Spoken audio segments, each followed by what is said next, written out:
हाय बच्चों, कैसे आप सभी लोग। आशा करता हूँ सभी लोग अच्छे होंगे। तो आप सभी को सबसे पहले हमारे यूट्यूब चैनल और भी ऑनलाइन क्लास में सभी का स्वागत है बच्चों।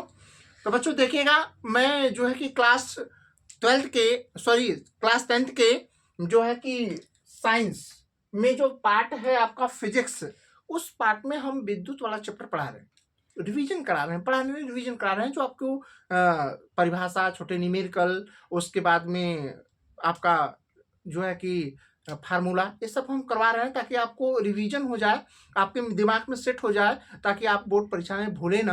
और उस पर जितने भी न्यूमेरिकल हमें हो सकते हैं, हमसे इंपॉर्टेंट पढ़ने जो आपके बोर्ड परीक्षा में आ सकते हैं, वो सारे न्यूमेरिकल मुझे इसी यूट्यूब चैनल में कराऊंगा। बच्चों को घबराने की जरूरत नहीं है। आइए समझाता हूँ।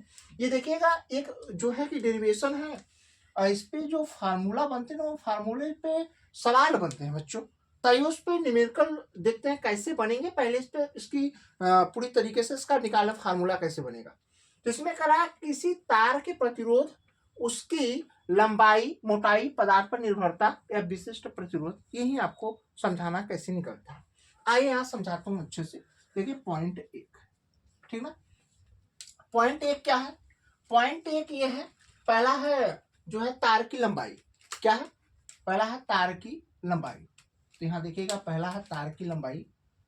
तो तार की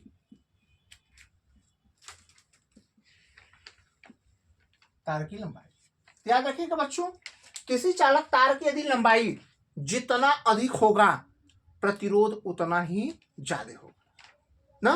तार की लंबाई बढ़ाते जाए, प्रतिरोध का मान क्या होगा? बढ़ता ही जाएगा। याद रखिएगा, लंबाई जितनी अधिक होगी, प्रतिरोध उतना ही अधिक होगा। तो जो तार, हम कह सकते हैं बच्चों कि जो प्रतिरोध होगा, वो प्रतिरोध तार की लंबाई के क्या होगा?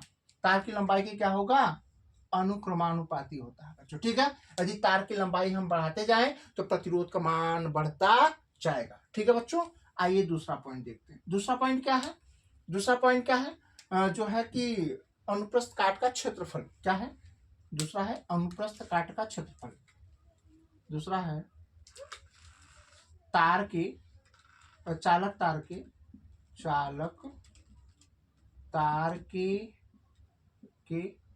अनुप्रस्थ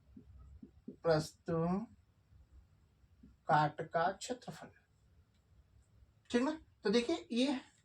तो अब इसमें देखिएगा, जो प्रतिरोध होगा ना, यहाँ जो प्रतिरोध होगा, वो प्रतिरोध अनुप्रस्थ काट के क्षेत्रफल की क्या होगा? व्युत्क्रमानुपाती होगा। ऐसे समझिए बच्चों अच्छे से। यदि देखिए, अब जितना अधिक, यानी ये कह सकते हैं ये वाला क्षेत्र अनुप्रस्थ काट का क्षेत्रफल है, ये जितना कह सकते हैं ना, इसका क्षेत्रफल जितना अधिक होगा, यानी तार जितना मोटा होगा, प्रतिरोध उतना ही कम होगा। तार जितना पतला होगा, प्रतिरोध उतना ही ज्यादा होगा। याद रखिएगा, तार की लंबाई यदि पतली है और लंबी है तो प्रतिरोध ज्यादा होगा, और फिर जो है तार की लंबाई मोटी है तो प्रतिरोध क्या होगा? कम होगा। तो वही उसका क्षेत्रफल है। जो प्रतिरोध होगा अनुप्रस्थ काट के क्षेत्रफल के क्या होगा? व्युत्क्रमानुपाती होता है। यानी हम कह सकते हैं, यदि क्षेत्रफल हम बढ़ाएंगे तो प्रतिरोध का मान क्या होगा? घट जाएगा। यहाँ यदि लंबाई बढ़ाते थे तो प्रतिरोध का मान क्या होगा? तब बढ़ता था बच्चों। स्पष्ट हुआ? आइए तीसरा पॉइंट देखते हैं। तीसरा पॉइंट है पदार्थ पर निर्भरता। पदार्थ पर निर्भरता, ठीक है बच्चों। पदार्थ पर निर्भरता, देखिए हम पदार्थ की बात करते हैं तो जैसे मान लीजिए कि हम पदार्थ में क्या लिए। जैसे मान लीजिए मैंने कहा सोना लिया मैंने ना। जैसे मान लीजिए हमारा चालक तार सोने का है ना, सोने का हो गया, सॉरी एयू होता सोने का हो गया। मान लीजिए चांदी का हो गया, चांदी एजी हो गया। अब मान लीजिए जैसे हमने कहा कापर का, जिसको आप तांबा बोलते हैं। उसके बाद यदि हम देखें कि मान लीजिए हम और आगे जाएं तो हम कहें एल्युमिनियम ले लें, एल्यूमिनियम, यदि एल्युमिनियम का तार ले लें इस तरीके से, तो हम क्या करें? अब देखिएगा ये क्या करें, हम समान लंबाई, पहला तो समान लंबाई का लें, क्या लें? समान लंबाई का लें। और समान मोटाई के लें, क्या लें? समान मोटाई का भी लें, समान लंबाई का भी ले लें, समान मोटाई का भी ले लें। लेकिन इसमें जो प्रतिरोध उत्पन्न होगा ना, जो इसमें प्रतिरोध होगा, जो प्रतिरोध भैया क्या होगा? भिन्न भिन्न प्राप्त होगा। क्यों प्राप्त होगा? क्योंकि जैसे चांदी हो गया, इसकी चालकता ज्यादा हो गया, सोने का चांदी की अपेक्षा कुछ कम हो गया। अब मैंने कापर हो गया, ये एल्युमिनियम की अपेक्षा ज्यादा चालकता है, एल्युमिनियम का कापर की अपेक्षा कम चालकता है, चांदी की अपेक्षा कम चालकता है। तो हर पदार्थ की चालकता अलग अलग है ना, हर पदार्थ की चालकता क्या है, अलग अलग है। तो चालकता के कारण जिसका चालकता ज्यादा होगा उसका प्रतिरोध कम होगा, जिसकी चालकता कम होगा उसका प्रतिरोध ज्यादा होगा। तो इस कंडीशन के आधार पर यदि हम अलग अलग पदार्थ के क्या लें, चालकता लें, यदि समान लंबाई के लिए, समान मोटाई के लिए, तो उसमें जो प्रतिरोध होगा वो बच्चों क्या होगा, भिन्न भिन्न प्राप्त होगा। इतनी बात समझ में आ गई? इतनी बात आपको स्पष्ट समझ में आ गई तो आप इतना आपका करिए, आप नोट करिए बच्चों, मैं आगे आपको बताता हूं ना, इतना आप नोट करिए पहले। ठीक है बच्चों, देखिएगा अब यहां पॉइंट नंबर 4 है ताप पर ना, यानी कह सकते हैं ताप पर निर्भरता या ताप पर ना, तार के ताप पर ऐसे लिख सकते हैं, ताप पर निर्भर, तार के ताप पर। यहां लिखिए तार के ताप पर। अब देखिएगा, अच्छे समझने का प्रयास करिएगा। तार का ताप यानी हम कह सकते हैं चालक तार, यदि किसी भी चालक तार, याद रखिएगा, किसी भी चालक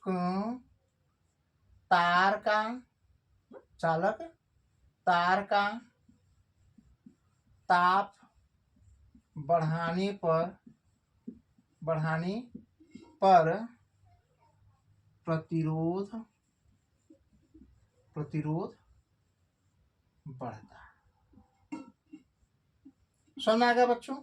रियलिटी है, ये रियलिटी है कि किसी चालक का अधिकार करेंगे, आप ताप बढ़ाते जाएं तो उसका प्रतिरोध क्या होगा, बढ़ता जाएगा। बच्चों आप देखिए, जैसे कि आपके गांव में देखिएगा एल्युमिनियम का जो तार होगा, जो खंभों में लगा होता है, उस तार में देखिए वो तार गर्मी के दिनों में क्या होगा, बहुत ज्यादा हीट होगा, इसलिए गर्मियों में देखिए वोल्टेज कम हो जाता है घरों में, ठीक है ना। तो आप स्टेबलाइजर का उपयोग करते हैं, तो उसमें क्या होगा, जब तार हीट होता है ना, जब विद्युत धारा प्रवाहित होगी तार हीट होगा, जब तार हीट होता है तो उसमें विद्युत प्रतिरोध की मात्रा ज्यादा हो जाती है, जिसमें धारा का मान क्या हो जाता है, कम हो जाता है। बच्चों आई बात समझ में? आइए समझते हैं इसको। उसके बाद बात करते हैं अगला पॉइंट है विशिष्ट प्रतिरोध। क्या होता है बच्चों? विशिष्ट प्रतिरोध इसको बोलते हैं क्या, स्पेसिफिक रेजिस्टेंस बोलते हैं बच्चों। क्या बोलते हैं इसको? स्पेसिफिक रेजिस्टेंस बोलते हैं। आइए बात करते हैं। अब देखिए उपरोक्त को मिलाने पर, उपरोक्त सभी मानों को मिलाने पर, उपरोक्त मानों को मिलाने पर, उपरोक्त सभी मानों को मिलाने पर, तो सभी उपरोक्त मान कौन कौन है बच्चों? देखिएगा, जैसे हमने कहा कि जो चालक तार है, जो विद्युत प्रतिरोध होगा वो चालक तार की लंबाई के क्या होगा, अनुपाती, लेकिन अनुप्रस्थ काट के क्षेत्रफल के क्या होगा, व्युत्क्रमानुपाती होता है बच्चों। अब इसको इस प्रकार से लें, आर इस प्रकार एल अपान कितना होगा, ए हो जाएगा। अब देखिए समानुपाती का चिन्ह हटाते हैं तो एक क्या होगा, नियतांक लाते हैं, एल बटे ए हो जाएगा। ठीक, तो हमारा जो सूत्र मिला वो क्या होगा, वो आर बराबर रो एल बटे ए मिल गया। एक फार्मूला ये प्राप्त हो गया हमारा प्रतिरोध के पदों में। यदि हम देखेगा आखिर विशिष्ट प्रतिरोध के पदों में इसको प्राप्त करना चाहें बच्चों, तो देखेगा आखिर हमें रो क्या है, विशिष्ट प्रतिरोध है, इसके यदि मानों में इसको निकालना चाहें तो याद रखिएगा इसको हम क्या करेंगे, रो बराबर, अब देखिए एक मल्टीप्लाई हो जाएगा आर में, तो आर इंटू कितना हो जाएगा, ए हो जाएगा, एल आ जाएगा नीचे, तो हमारा एक यहाँ जो प्राप्त हो गया, ठीक ना। अब जहाँ जो है कि रो क्या है, रो एक नियतांक है। क्या है ये? एक नियतांक है जिससे हम क्या बोलते हैं, विशिष्ट प्रतिरोध कहते हैं। क्या बोलते हैं उसको? विशिष्ट प्रतिरोध कहते हैं। इतनी बात स्पष्ट हो गई। अब बात करें इसके मात्रक की, हम बात करें तो देखिए इसको मात्रक कैसे निकलता है। अब इसके मात्रक की हम बात करें, ठीक ना, इसके हम मात्रक की बात करें तो हम देखिए मात्रक की बात करते हैं, तो मात्रक में कैसे निकालेंगे आप, ये देखिए क्या है, ये आपका हम ये प्रतिरोध है तो प्रतिरोध का मात्रक क्या होता है, ओम होता है। प्रतिरोध का मात्रक क्या होता है, ओम होता है। इनटू ये क्षेत्रफल है, क्षेत्रफल का मात्रक क्या होता है, मीटर स्क्वायर। मीटर स्क्वायर होता है बच्चों। और यहाँ लंबाई है, इसका मात्रक क्या होगा, मीटर होता है। तो 1 मीटर से 1 मीटर काट देंगे तो इसका जो वास्तविक मात्रक आएगा वो ओम इंटू मीटर होगा। क्या होगा बच्चों, ओम इंटू मीटर। आखिर आपसे विशेष प्रतिरोध का कोई मात्रक पूछे तो ओम इंटू मीटर होगा। तो याद रखिएगा ये दोनों फार्मूला, आर बराबर रो एल बाई ए या रो बराबर होता है R into A upon L होता है बच्चों। ये बहुत इंपॉर्टेंट है, आप इतना नोट करिए, मैं आगे आपको बताता हूँ बच्चों, ठीक है, इतना नोट करिए, ठीक है। देखिए बच्चों, बात करते हैं सेल का आंतरिक प्रतिरोध।